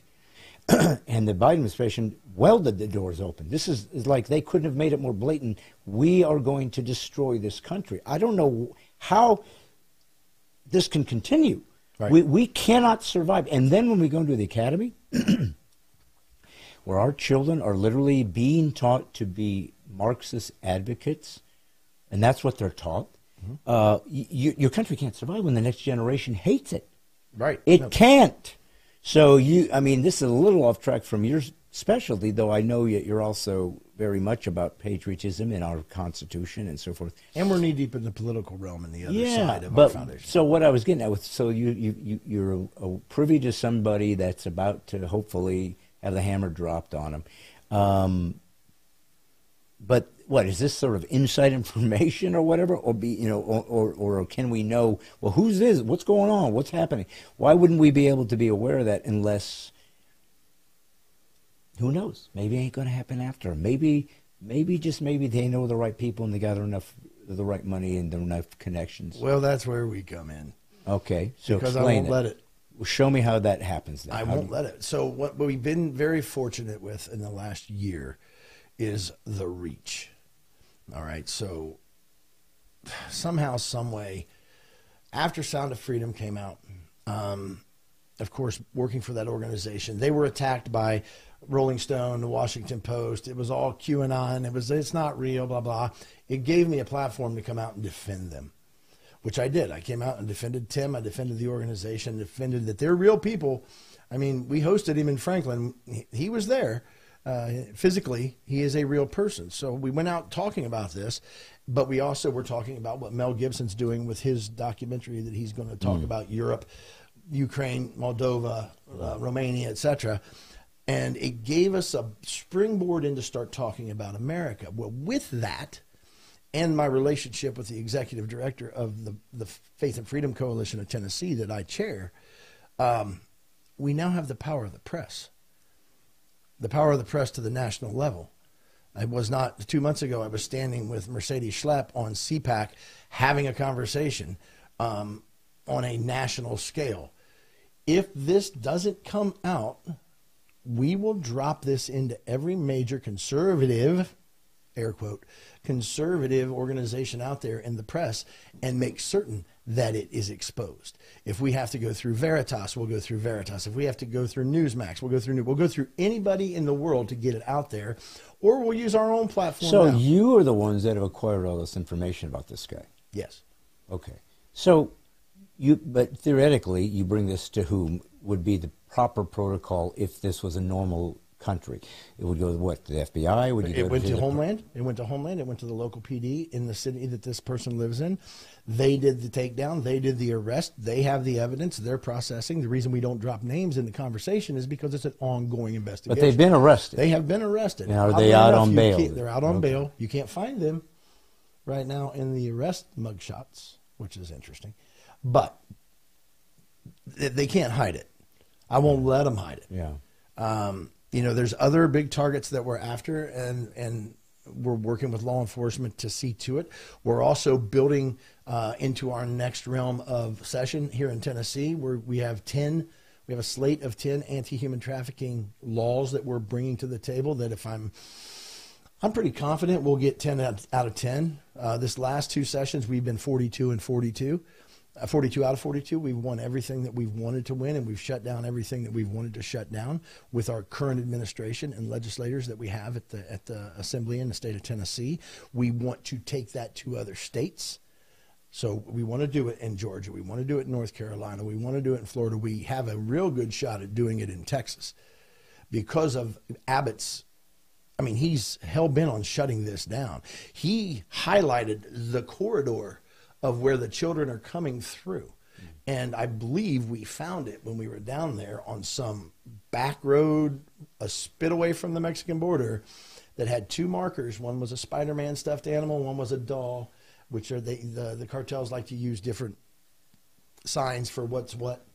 And the next side of the border, there's a watering area. Then there's a bunch of houses that have 360-degree cameras and hard locks on them. We believe that's where the children are coming through. Just so happens that the congressional leader of that district used to be the defense attorney for the cartel. And the judge in the district of McAllen and the DA in the district of McAllen, Texas, both ran unopposed. It's all corruption. Yeah. Every bit of it's corruption. So let's bring it home for a minute. If you're a law enforcement officer out there and your job is to take down in Davidson County, let's just do that, Nashville proper, and your job is to take down pimps, and free the victims and prosecute the pimps, prosecute the Johns. When your district attorney won't prosecute the cases, should you put your butt on the line? Should you go into a trap house where you could get shot up and have no support? If I'm a SWAT team, or I'm a TAC, or I'm a child crimes, or one of these things, SVU, if I'm one of these units and I know that I'm going to probably end up in a gunfight trying to save these young women and children from this scourge, I'm going to get in a gunfight. I'm probably going to win because I'm better trained. Now it's a hate crime. I am now the bad guy because I have saved children, killed bad guys, but those bad guys didn't look like me. Now it's a hate crime. And I have no DA that's going to prosecute it. I've been very, very vocal against the DA of Nashville and the DA of Memphis. I think they are a big part of the problem. I think they need to be replaced and ran off. So they don't prosecute because what? Somebody's paying them not to prosecute? They are completely corrupt? They're too busy. Okay, when you say shut it down, you said you had some bills that have come through that have shut down things. So so this might help the folks who are all over the country, actually around the world, but certainly all the states. You know, so they're looking at this, listening to us, going, well, Is there a way that we can bring this into our state? How can we get, as citizens, get into this information into the proper channel so that we can fix this, or at least start? So what is it exactly you do? What are you targeting that you're shutting down? Okay, so let's start with what just occurred. With if the Tennessee listeners know that we just had a special session in the state of Tennessee. Now, it was supposed to be for it was gun legislation. It was all on the back of the Covenant shooting, the tragedy that happened in West Nashville, the West End. And so we knew there wasn't going to be any red flag laws, but they were still going to have the session. So we're like, let's make lemonade out of lemons and let's see what we can do. So the Tennessee Bureau of Investigation has a report that they do on human trafficking. The last time they did one was 2013. That's a decade ago. The numbers have changed. So our bill demands that they do an annual report, all right, so that you can see the progress either way. Are we going up? Are we going down? What are the statistics? And the data collection. We're coming into the next session now because that has to be delivered by the 31st of December this year. That entire compiled report of everything that's happening in the state of Tennessee. So we take that data and we come into the next session and we start getting these bills sponsored. Maybe tougher penalties on Johns, tougher penalties on pimps, more money allocation for law enforcement so that they can have more agents. Currently, Tennessee only has 10 agents for 95 counties with the Tennessee Bureau of Investigation to fight trafficking. It's not enough. Law enforcement being trained on what to look for, how to fight it, new sting techniques, new undercover techniques, things that they can do to make the takedown more successful, keep the entrapment out of it, and actually prosecute the bad people. Then you go into some other special powers that we're going to ask for that I can't say now until we drop that slate of bills, but we'll be glad to talk about once it happens. And you put new people in power that can not be corrupted, and they can drop the hammer on these DAs and make them do their jobs. Every DA in the state of Tennessee has the power to create a task force from the legal capacity right now. They just don't spend their money to do it because they're only allocated so much funding per district attorney's office throughout the state. So if we have to juice up theirs, if there has to be fiscal notes that go with it, fine. But it starts with talking about and recognizing that it happens in your community and in your state, whether that's here, whether that's Florida, Texas. California is #1 in the country with child trafficking, and I'm guessing that has to do with size and, some of the location. This is also a northern border problem. It's not just a southern border problem because you have in the northeast, you have the traffickers bringing the children across frozen water into the Native American reservations of upstate New York.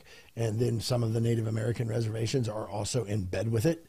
So they're making money off of it. Kids are disappearing off of the reservations in this country like nothing you've ever seen before. It's like they're just being pulled into space by aliens. They're just gone. And, without saying that's happening, without some kind of top cover corruption that's making sure it can happen, there's no other reason that would happen. And then where do they go? The trafficking that we see here happens every day in the streets. Very rarely are you going to kidnap a 12-year-old and then she might be blonde-haired and blue-eyed and you somehow find a way to sell her to the Middle East and off she goes for $150,000. It happens, but it's not as prevalent as the right now actions that are happening in the country. I was in Dubai in 2011, and I was coming out of country from Afghanistan, and we stopped in Dubai for about 16 hours. The other team was coming in, and I went to this place that was supposed to be a bar. It wasn't. It was a brothel, but it was a setup like a nightclub. So I walk in, on the bottom floor, there are all these Latino nationalities that are down there. You go to the second floor, it's exotic, like Nigeria and Ethiopian and all these very pretty women. And then you get to the top floor, and it's Eastern Bloc and American women. And when I say women, I say 19 women. And none of them were there by their own choice. Somehow they got there.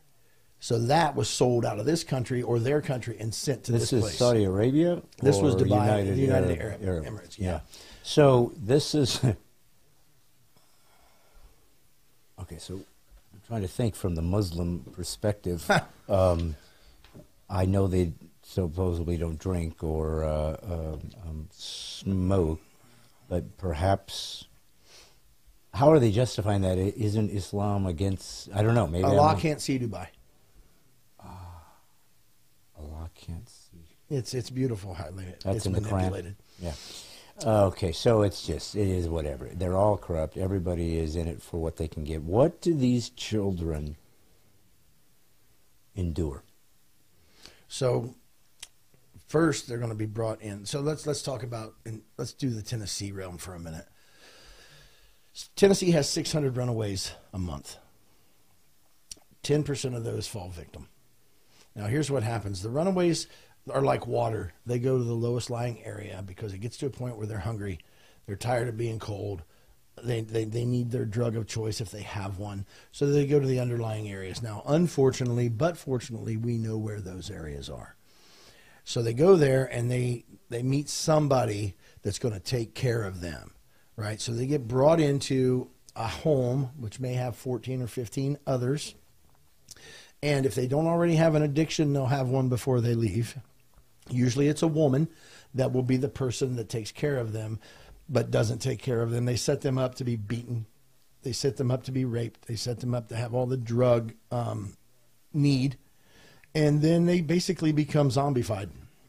And they just go do whatever. I had a girl I had to go get 3 times because she wanted the heroin and she didn't care. I just don't want to be sick. Because it's not the high, it's not being sick that really drives that. And the 3rd time we were fortunate enough that we got her out, got her into the right program, and she's almost, I think it's almost the 3rd year that she's been raising her daughter. She's an advocate.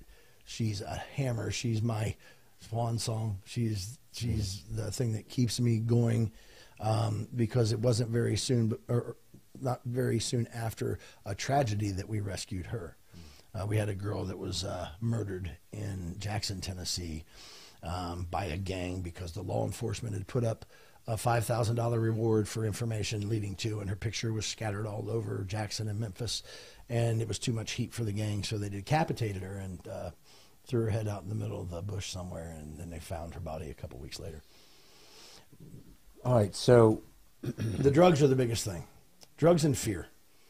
All right, so there are kids that are in school right now in the state of Tennessee that will go home tonight and be sold.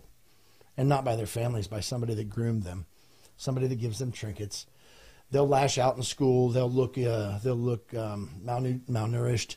They'll be very different than they were when they first started at school. You'll see that. I know they teach counselors and this stuff about domestic abuse and, molestation and things that happen in the homes, but this goes to another level. That comes to educating. You educate the administrators, even though they're just as, what we've seen.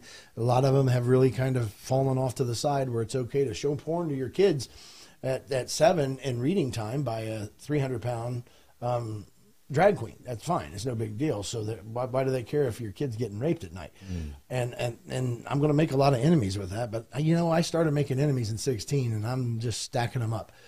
If you tell the truth, I hope, and not just us, but others that hear these things. And, we spoke to 100 people the other day, and I said, if you tell 5 people, we've just multiplied this. And if they tell 5 people, we've multiplied this.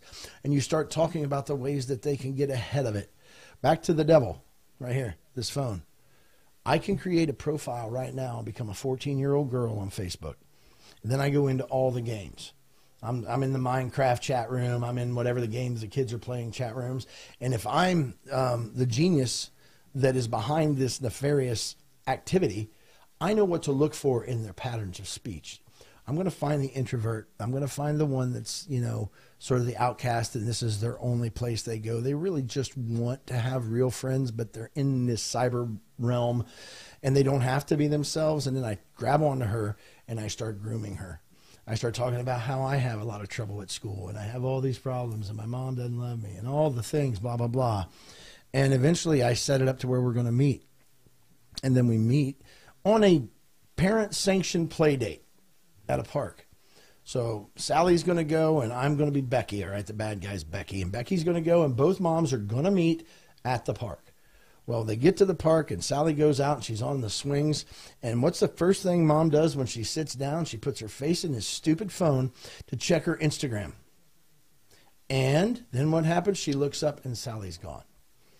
Now, Sally's no longer in, let's say, Franklin, Tennessee. Now she's in Houston, Texas, because there was a team that came up here to start hunting for children, and they moved them. And they moved them in a 15-passenger church van. Nobody's ever going to stop a church van full of kids on a highway headed to Texas. It's the greatest cover. And if you don't have the law enforcement or the education to look for it, we'll look, you know, if you drive down 40 towards Memphis, you see the white SUVs all the time, and they're looking for drugs.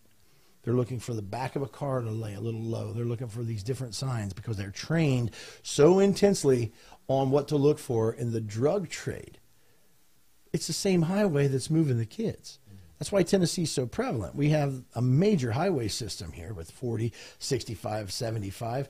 We're north and south. We're 32 states in 8 hours from Tennessee. You can get anywhere. And so that's why it's a hotbed here. And then you marry into the states that touch you with our template that we're trying to push out there. You do it through investigation, you do it through awareness, and you do it through policy.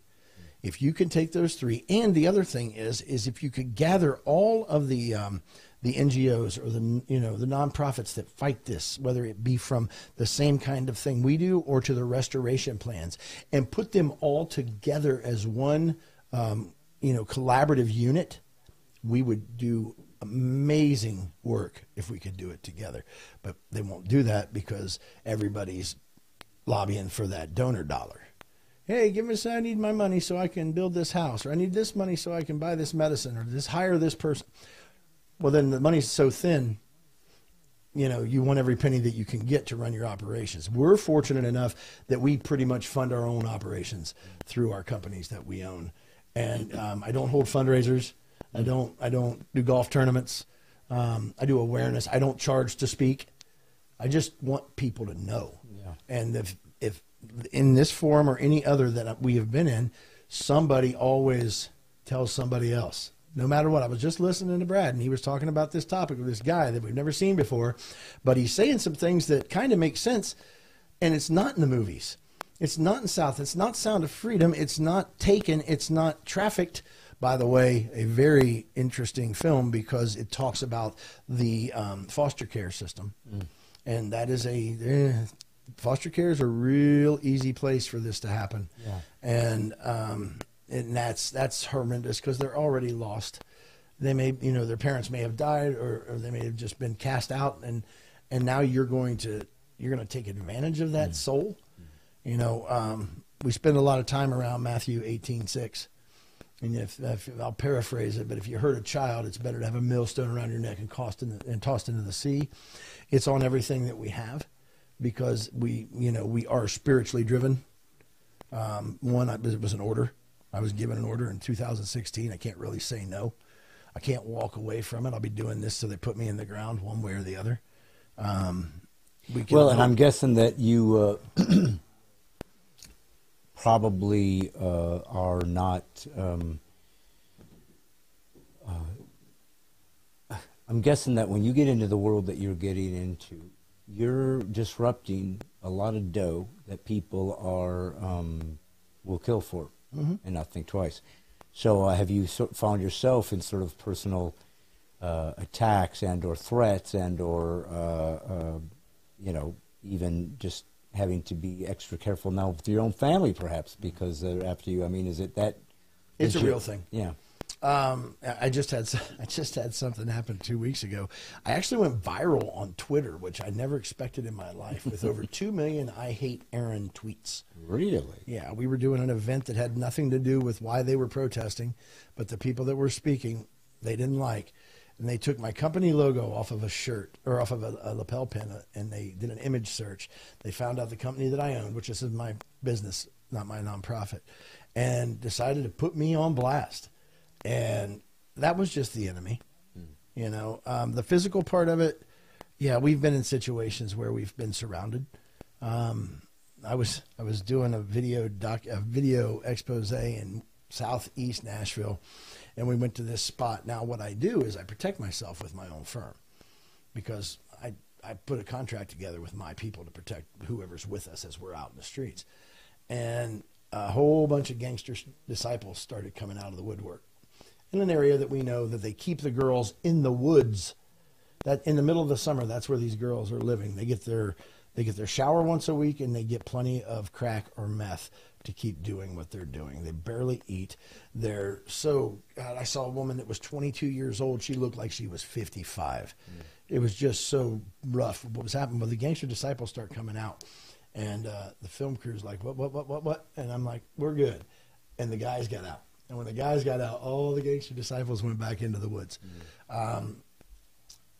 You will never see our people unless there's a test. They have to testify.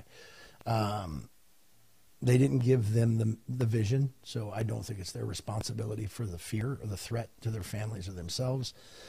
It may be that I'm just that stupid, but I'm going to be out there, and I can't let the fear of something happening to me. Well, I think that one of the things that we are not used to, excuse me, in American Christianity is a cost. It's never cost us anything. We always saw it as you get up at 7 or 8 or 10 and you go to your Sunday school, and eventually you go to your little youth group and you bow your head and you close your eyes and you say a little prayer, and then that's it, and you're good forever. And nothing will be expected. Nothing will be asked. Maybe read your Bible, or bring it at least, and sing a few songs until, you get through high school and go to college and find another group to be part of. And of course, in places like you've been that are dangerous, Middle East and parts of Africa, and where Christians, it's just the persecution is very, very present and real, from Uganda and Nigeria to Iran, Iraq, Pakistan, Turkey, India now, Myanmar, certainly North Korea, China.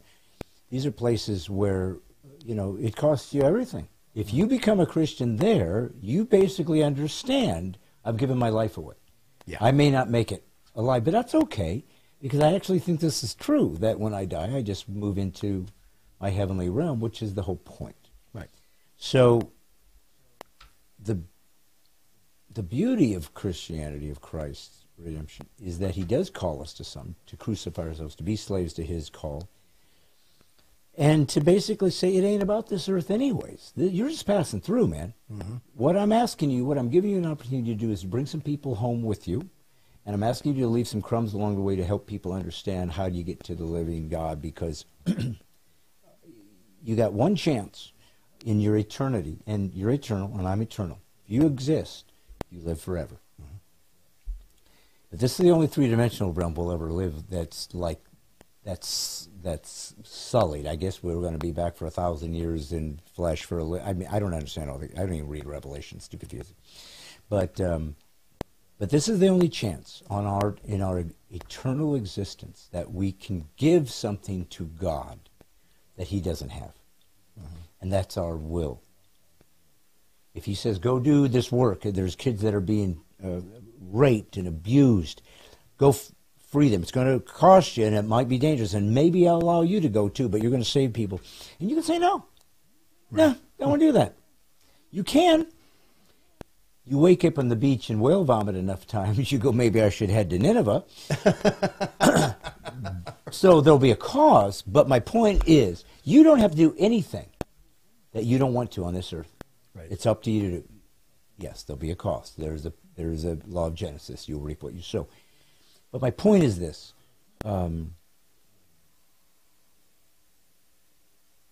If Christians in America rethink what it means to be a believer, and that what we are doing is literally creating rewards for ourselves in heaven, like there's a few things I can give you, God, not a lot, but I did a couple things for you. You did everything for me. I mean, eternity from now on, for eternity with you in perfection, because of what you did for me. And I did a couple of things for you. So from a man perspective, is it better to be 85 laying in your bed as your grandkids sit around and you go, well, I'm out, but hey, thanks for the... Or you went down because somebody shot you because you were trying to save slaves, or you I mean, I'm going to die. Oh, yeah. We're anyways all going to die. Right? So how about going down swinging? How about going down emptying your chambers? I don't remember. Do I want to arrive perfectly preserved? Do I want to come skidding in on my butt saying what arrived? Well, I don't remember who said that. That's a great. I mean, you think about it. Aaron lived this one time, and we got to make a difference. We got to make a difference. We get to choose to do things that we don't get to choose. It's all perfect then. There's nothing left to do, kind of, except for worship. And I don't. Who knows what heaven's going to be like? Who knows? We don't. But we know what this is, and we know what it costs us. So there's people out here right now that are watching this. They've heard about Sound of Freedom. I think I call it Cry Freedom, so apologize for that in the beginning. And they're saying, man, is it really this wicked? Is it really this bad? And it is, and you've seen it with your own eyes. So they might be asking themselves, well, maybe I could contact you, or do you come maybe to a church or to a organization in another state and train us? Can we create our own little coalition of folks that are going to go do our thing? Because clearly, even if you happen to be in a red state that actually gives a crap, they only have so much funds to go around. And so you say, we're going to pick up the slack because they don't got enough money in Mississippi to do A, B, and C. So we're going to go be citizens of virtue. So how would they go about sort of learning how this works and how to go see where the issues are and fix them? We have a response board that's on our website. And missionamericafoundation.com, missionamericafoundation.com. And you can go there and you can fill out, I want to get involved, or I want to learn more. And then you go into the comments part and you talk about where we met, whether it be in person or whether it be through this vessel, however we met, and what you would like to do. Do you want me and the team to come in? Do you have somebody that's missing? That's another thing there. A lot of these... the organizations and there's private investigators that will take the worst, most terrifying moment of someone's life and exploit it for monetary gain. And I despise that. If you have a missing child that you have an idea or you don't have an idea and you're not getting any help, we will come help try to find them for free. But to speak on the topic, whether it be in Mississippi, good Lord have mercy, there's so much coming in through that corridor. Speak in Mississippi, speak in Texas, speak in California, for God's sakes, I'll go. I'll be hated as soon as I land, but I'll go. If there's, a way to get who's hating you? The evil side. They don't even have to be involved in it. I have been told 100, maybe 200 times that I'm making it up. And every single time I'm like, get in the truck. Come on, I'll show you. I don't have to make it up. I don't want it to be here. Do you think that there's a deep elitist, and when I say elite, I also am including sort of governmental functions and bureaucracies, whether it's the state level or federal level. I mean, is it really this deep that people that we would just be annihilated if we found out? You're telling me this guy, this woman, I'm guessing women are oh my goodness going gracious. out and getting some of this too. Or providing it. Yeah. And you can use the women. This is a good point. They think about the movie. They'll go back to Taken, the good-looking guy in the airport in Paris talked him into a party, right? I'm going to use a good-looking girl that's the same age as my kidnapper, especially if you use Broadway and Nashville as an example. We are the #1 hotbed for bachelorette parties in America, surpassing Vegas. If I want to take people from Broadway, I send in a 22-year-old smoke show that becomes friends with one of them, and then that one I become friends with disappears. It's not scary. You're the same kind of person. I mean, it's human intelligence 101. It's how you get close to a target. You become their friend. And then you are the person that drops the roofie in the drink. Or you went to the bar and got drinks because you're a female. You're not a threat, right? And actually you're being paid to do it because now you're no longer being forced to have sex. This is your promotion. Oh. And it's better for them than to have to go through all that brutality. Yeah. But back to the, you know, the elite and that whole thought process. I don't, like I said before, it's good versus evil, but it's also, they're overlooked because of their power. And they know it. They've bought everything they're ever going to buy. They need something else, right? That's why this island was real. The people that went there were real. These children that were abused were real. There's a list somewhere of everybody that did it that we're never going to see. We'll see that list about the same time we see the manifesto of the Covenant shooter. We're never going to see it, right? Because there's too much power on that list. What you do is you take the list, you set it on fire, and you never talk about it again. I believe that's happened, and that's why you'll never know. Unless they can use it for political gain. Then, oh, well, you know, Trump was there. No, Trump wasn't there. But we'll throw him on there anyway. It said Giselle Maxwell says he was there. Whatever. Or if we use it the other way. Listen, the other side is just as corrupt as this side. I learned that working with a couple campaigns. I'm like, you want me to find Obama's foreign money? Oh, I found it. But you use it too? That doesn't jive. So have you been just guided by realizing just how corrupt and how ineffective and how compromised our political system has become? The people that we've hoped would care about our freedoms and our liberties, and we give them our sacred vote for them to go represent us and basically say, this is Brad's vote, this is Aaron's vote. When I vote for that guy, he goes out there, he's saying, here's what he wanted me to tell you. Dude, I honestly, I don't. I question, you know, Marsha Blackburn, you know, has been ranked as one of the top conservatives, you know, oftentimes. And you know, all you can do is kind of go by their fruit and hope that they are what they see. But I'm at a place where I think they're all corrupt. I don't think anybody's clean, and that you can't function as a society if there's no good guy. Right. There has to be a good guy. I mean, we think we're good guys, right? There are good guys, but they're good guys and good women, but they're outnumbered. That's the way the system is set up, right? You got to vote.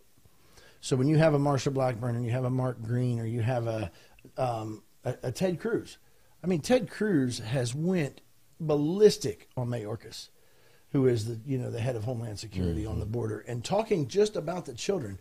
But he's one person in the Senate. Yeah. Mark is the chair of Homeland Security, and he's doing everything he can. I know this because I'm trying to help. Marsha's Marsha. But when you have, 100 and you're 4, it doesn't do you any good. Jim Jordan's another one that I'm fortunate enough I know, because he would have been my congressman if I still lived in Ohio. He's a hammer. He's doing everything he can, but he's one person. You have to vote out all the garbage. Trump was fun about saying drain the swamp, but we can't get rid of all of them in the big house. And as long as they're there, the votes of the evil will outrank the votes of the good. And there's no way to beat that until one by one you outvote them or push them out of office. And we've seen with the Pelosi's and the Schumers and the McConnells and anybody that's been there forever, you can't get them out. Once they're in, they're in. And they're multimillionaires, and they're not supposed to be. And the interest groups and the side room deals and the things to get their things across. It's the system is so skewed, because if I was going to be a representative, so I say I'm a state senator and I have a bill now, and I'm not living in a world like we are here with Jack Johnson, who is the Senate Majority Leader, and we have the majority. It's real easy for a Jack Johnson to get a bill across. It's real easy for a William Lamberth to get, who is the House Majority Leader, a bill across, because they have the majority. And they still do the work. They go and they talk to every one of the people that have to vote for this and tell them why, and leave it up to them and their constituents as to whether or not they want to get behind it. You go up now where we don't have a majority at the federal level, nothing can get done. You've got what you've got in the White House, and you've got the Senate. We have to win it all to start to make a little difference. Yeah. We don't do it like we did it back in the day. I mean, even when Clinton was the president, he still worked with Newt. There was that old school negotiate our way to resolve. Now we're all enemies. We don't even talk about it. Yeah, well, there was a hope that we did care about America first, that we just hoped that we would somehow at least maintain our republic and maintain our sovereignty and maintain our liberty and maintain our First Amendment rights. That was sacrosanct, and that was crucial. And I'm still going to vote this way, and you're going to vote that way, and we're going to disagree on some sort of social issues. But Lord, and to have mercy, we have to remain America. And that is dying. Yes, it is. And so give us, you gave us the name Mission American Foundation so people can contact you if they have their own, God forbid. I hope that's not why they have to contact you, because they have a personal loss. But if they just want to get involved or bring you in, or maybe train to have their own group that becomes this thing, I mean, that's a commitment. You got to be called to that, because that's some dangerous. You start dealing with MS-13, these guys will kill you now. You think that's legit. They're like the mob. That's their life. Well, at least the mob had honor. Yeah, maybe. Yeah, I mean, somewhat. They have some rules. There were rules. There's no rules. It's chaos. Yeah. MissionAmericaFoundation.com. You put in the inquiry. You let us know. I'm fortunate enough. I have a team that does this stuff pro bono out of Vegas that monitors these things. Can people donate though to you? They can if they want to, but I don't solicit it. Yeah. Whatever. Is it a 501c3? It's a 501c3. Okay. And if that's in their heart to do it, then by all means, and I will show you where your money goes. Yeah. Well, leave us with some good news. Please tell me there's some good news. Whether it's you're making some headway, you feel like there is a potential that we can end this, or at least get on the right track to understand how to try to do. Listen, it's so overwhelming that it probably feels at times like it's almost not worth it. But the truth is, one little kid gets saved. At least they're out. I mean, there's got to be something for us to take home. There's been so much bad news in America and so much sense of hopelessness. Give us some hope, man. There is hope. And what you said, if there's one, right? And I had a real hard time with that in the beginning, because you want to save them all, and that's not possible. Now there is this hope. There is 330 million people in the country. There's about less than 10% of this, or 10% of the people that have a problem. So if that's 3 million people, if 327 million people stomp their foot, this goes away. So the hope is that we will rally. Now there is, if you watch, and I've seen some crazy things happening in the country, as far as there is a revival happening. There are people calling out that have never called out before for God to do something to save this nation. It's the only shot we got, buddy. And they are getting louder, and they are getting stronger. And the hope is that this cry will continue to grow. Sadly, it is September 12th. On September 11th, 2001, we were the most patriotic nation on the planet. By September 25th, we were back to the same garbage. It was a horrible day. We rallied. We should have stayed rallied. This is different. This is a rally to the kingdom. This is a whole different rally, because they're seeing evil manifest. All right? The devil is not a red fiery dragon with horns and a tail. He's a pimp. He, more importantly, is a John.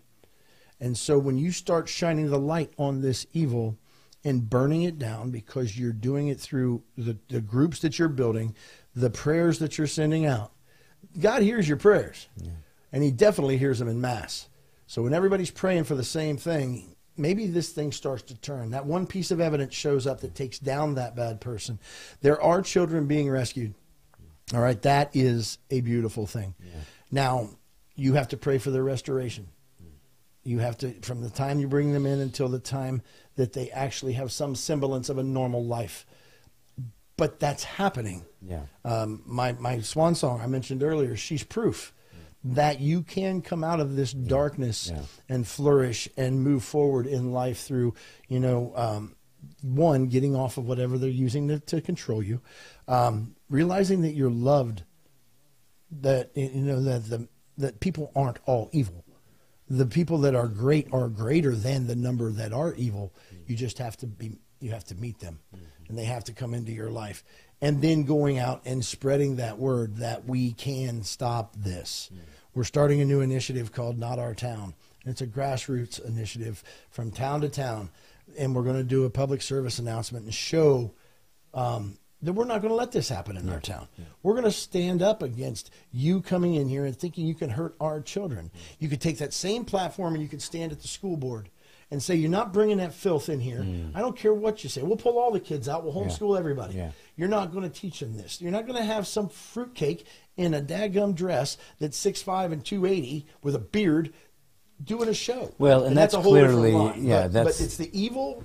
But this normalization of this is clearly a grooming scenario to basically facilitate this. What you're fighting is going to become normal if they allow this crazy to happen in our schools. What minor attracted person, yeah, is now a real thing in California that goes along with the LGBTQ XYZ plus whatever the hell else it is. No, it's that evil. is not a thing. It's evil, and it needs to be, and one needs to put oneself on the line and do what is necessary to fight against this. You know, I remember seeing once a clip of I think it was a mayor or something of a little town, and he went to the school board and he was looking at some of the literature that's in the libraries that we've all seen. It's basically pornography.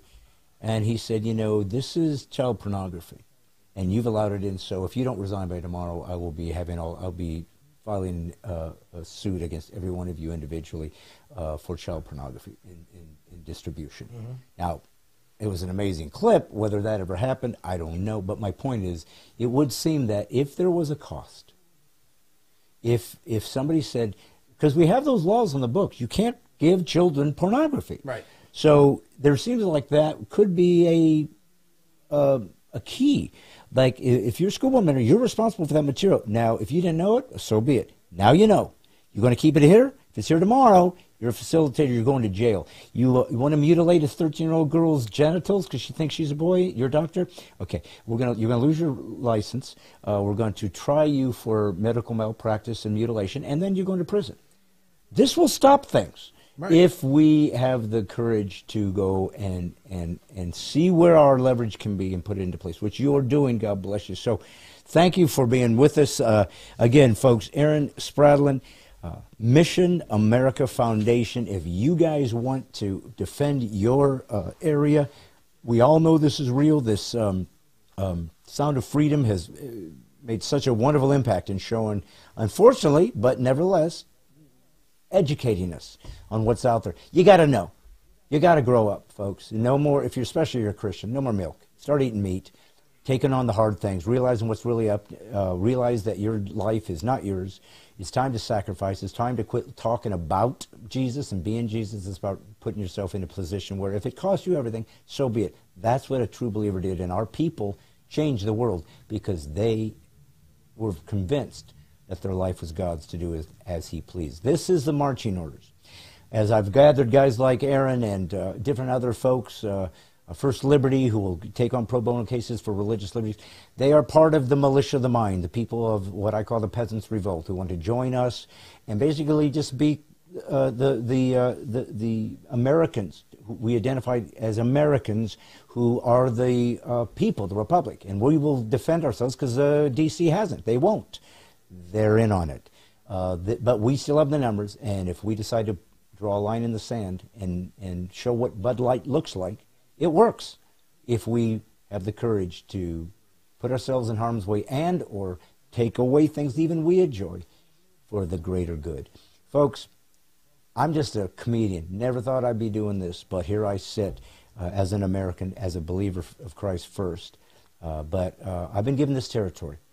This is where I was born, so I'm going to fight for it. And I'm going to do it legally, but I'm going to do it with everything I got. I only got a little time left, so I'm going to leave my legacy and let my kids know that I died for something that mattered. Remember very clearly, political correctness is cancer. It's Marxism. So PC-free is liberty. If anybody ever says you're politically incorrect, I always say thank you for the compliment. Keep in mind that this great nation is on the verge. It's dying. Fix it. Do something. It's time. No more mandates unless that mandate is to remain free. This is God's comic, Brad Stine, and all I'm doing is putting the woke back to sleep. Join me.